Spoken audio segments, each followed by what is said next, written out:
RCR, la red que comunica y une al Perú.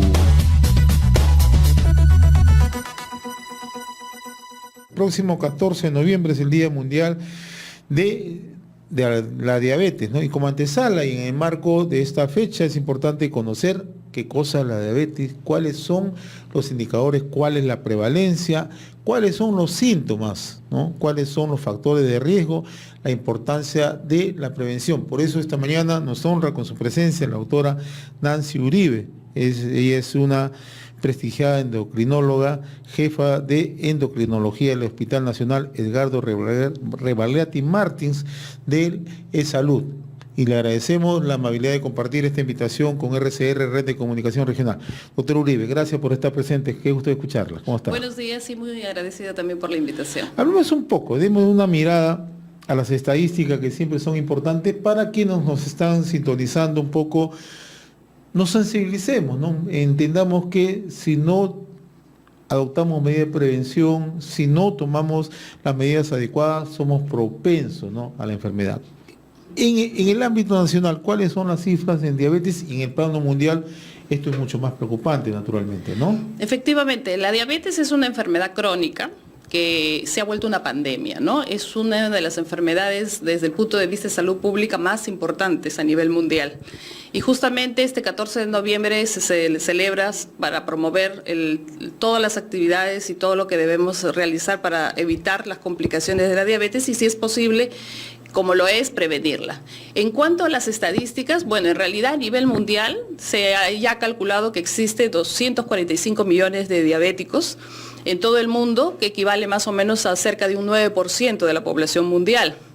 Esto implica que los costos en salud y la calidad de vida pues sea muy mala y se deteriore. En nuestro país no es ajeno.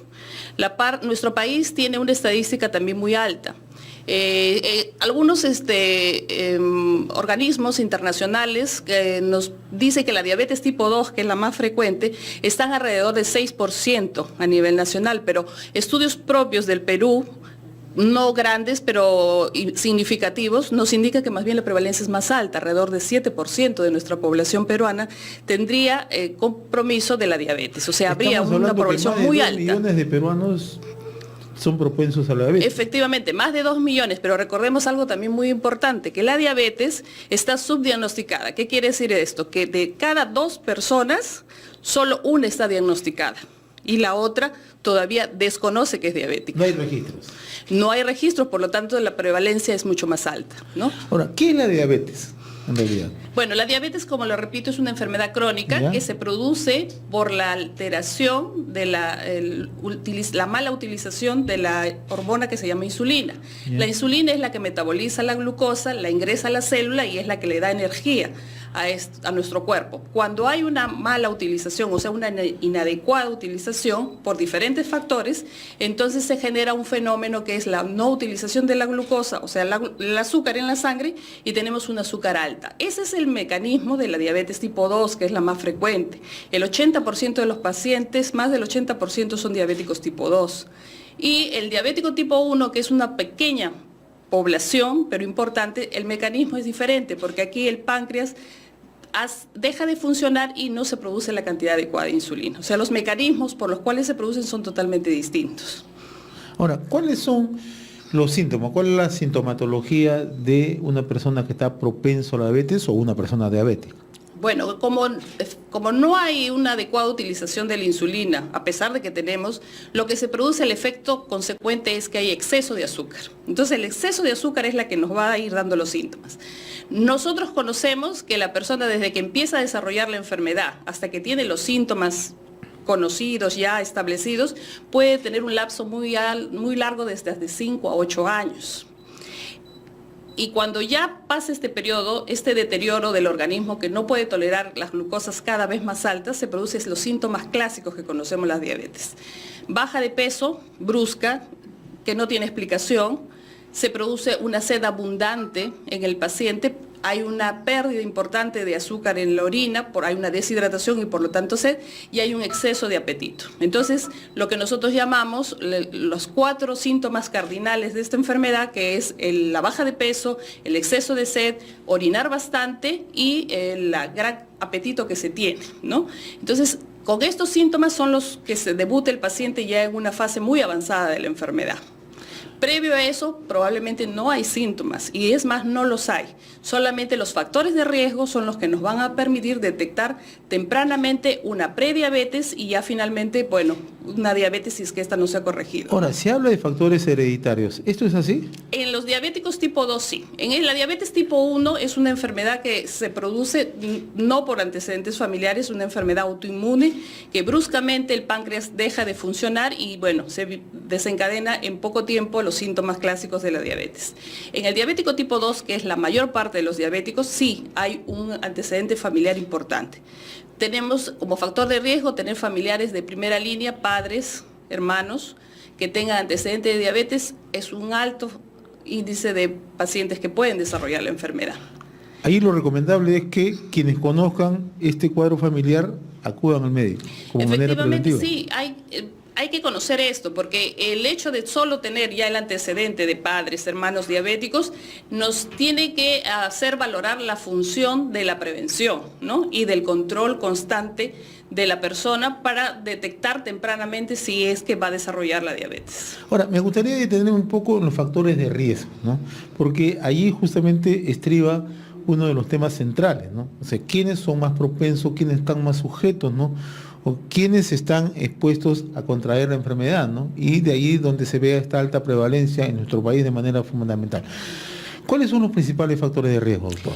Bueno, como ya hemos comentado, uno de los factores importantes es el familiar, ¿no? Tener familiares con diabetes. Ese es el otro punto importante es el sobrepeso y la obesidad, que digamos es el desencadenante principal de esta enfermedad. ¿Por qué? Por los malos hábitos de alimentación, los malos estilos de vida en cuanto al sedentarismo, la poca actividad física. Hagamos una casuística. ¿Cuáles son los principales malos hábitos que tenemos los peruanos? Por ejemplo, el exceso de consumo de carbohidratos, ¿ya? El exceso de consumo de grasas saturadas, que nos llevan finalmente al sobrepeso y a la obesidad.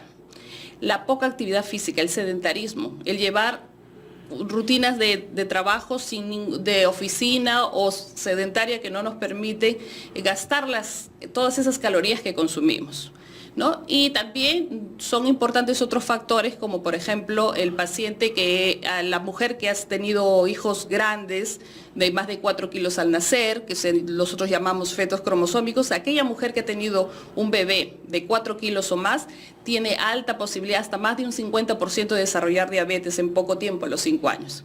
Luego otros factores que tenemos es factores ya de tipo, por ejemplo, el síndrome de ovario poliquístico, en otro tipo de mujeres. Tenemos también los malos hábitos de fumar, ¿no? Se asocia también mucho a la hipertensión, se asocia al tabaquismo. Entonces, todos estos malos hábitos que tenemos en la vida diaria, que lamentablemente en la tecnología nos ha ayudado mucho, pero también nos ha vuelto más sedentarios. Una ¿no? persona hipertensa está en riesgo de contraer diabetes. Lo que pasa es que la hipertensión, al igual que la diabetes, el factor fundamental viene a estar desencadenado por el sobrepeso y la obesidad, ¿no?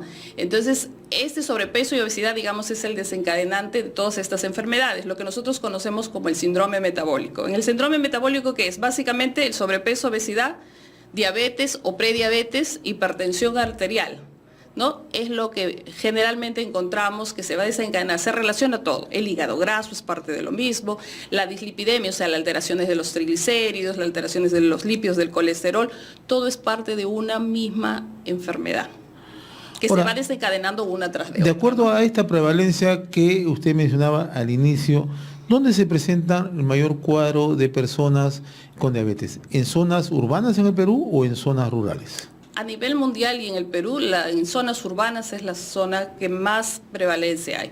¿Por qué? Justamente por los malos hábitos, ¿no? Justamente la persona de zona rural tiene una mayor actividad física, tiene mejores hábitos de alimentación y también el consumo de menor de carbohidratos refinados, azúcares refinados, que le permiten tener una vida un poco más saludable. Sin embargo hay, pero a nivel urbano se ve que no solo en el Perú, sino a nivel mundial está creciente por los malos hábitos de alimentación y la vida sedentaria, básicamente. Ahora, usted trabaja en un prestigiado hospital como es el Edgardo Rebolati Martins, y naturalmente la casuística que llega a ese hospital nos permite tener una visión en conjunto de lo que ocurre en el país. En cuanto a los hábitos alimenticios, ¿hemos cambiado o seguimos siendo dependientes muchas veces de esta oferta que nos introduce paulatinamente a ser sujetos a contraer enfermedades? Bueno, lamentablemente la publicidad de alimentos inadecuados es muy grande, ¿no?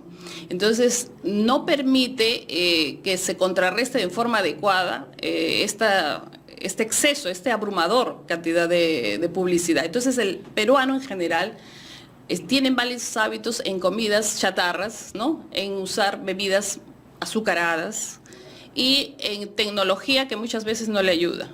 Nosotros en la realidad nos vemos pacientes en el Hospital Rebagliati ya con complicaciones avanzadas de la enfermedad, porque efectivamente si el paciente no tiene un buen control desde el diagnóstico, lamentablemente va a llegar a complicaciones crónicas. Y nos damos cuenta que la falta de educación y las medidas solamente dietéticas y de actividad física son importantísimas, porque el paciente llega y durante toda su vida diabética no ha tenido un adecuado régimen de alimentación y actividad física. Y esto es importantísimo. Pero la educación es lo más importante. Nos falta mucha educación y en eso tenemos que ahondar, porque la educación es el pilar básico del tratamiento de la diabetes. Cada persona, si desconoce cómo es la diabetes y que principalmente el factor clave de esto es la alimentación y la actividad física, estamos condenados a complicaciones graves como las que vemos nosotros en el hospital. Cuando usted habla del tema de la labor física, ¿no? ¿Qué es lo recomendable en una persona? Digamos, en una persona que es obesa o que tiene hipertensión. ¿Qué es lo recomendable como una manera preventiva?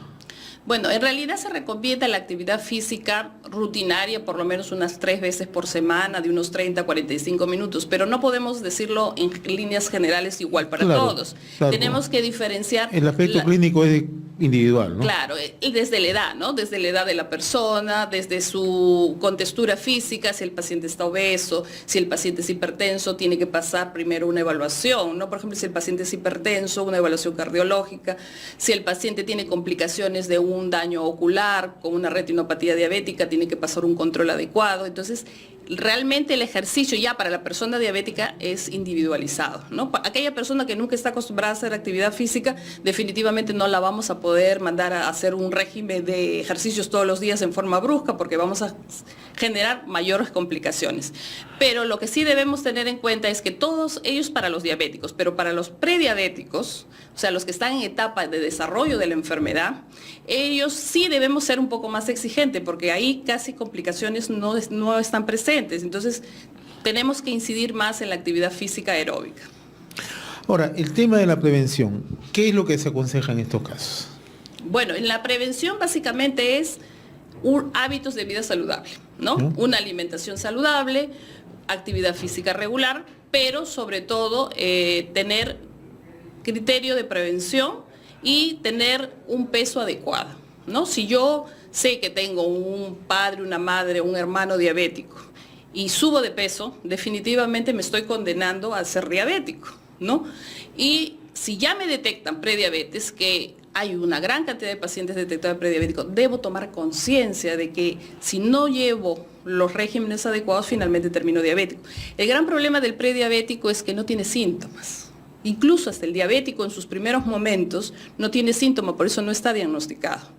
Lamentablemente, cuando ya se diagnostica, ha pasado mucho tiempo. Entonces, la educación nuevamente viene aquí. Y por eso estas campañas del Día Mundial de la Diabetes vienen justamente para promover y coordinar las acciones necesarias para que la población tome conciencia de la importancia de la diabetes, ¿no? No solo como ya enfermedad diagnosticada, sino los factores de prevención. Y aquí la familia es importante. El lema principal de este año es el diabetes y familia. ¿Por qué? Porque la familia es un punto de apoyo importante. Si la familia es diabética, Todos en conjunto vamos a poder prevenir. Si el paciente ya es diabético, el apoyo familiar es básico. Y la familia educada e informada. O sea, no solo es aisladamente manejar a la persona que es prediabética o diabética, sino en conjunto a la familia. Ahora, ¿es una enfermedad que se puede controlar? Por supuesto que sí. Es más, cuando una persona es diagnosticada en los primeros momentos antes prediabetes, esta persona cambiando sus regímenes de alimentación y de actividad física puede lograr mejorar sus glucosas y disminuir mucho o incluso no llegar a ser diabética.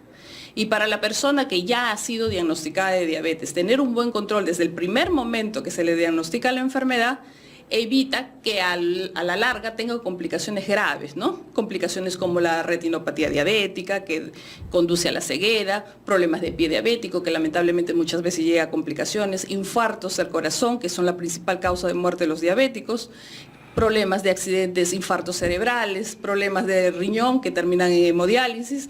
Entonces, si desde el primer momento que sabe la persona que es diabética, toma las medidas adecuadas, lógicamente aparte de la dieta y alimentación, que es lo principal, la terapia farmacológica, no va a llegar a tener complicaciones tan graves, ¿no?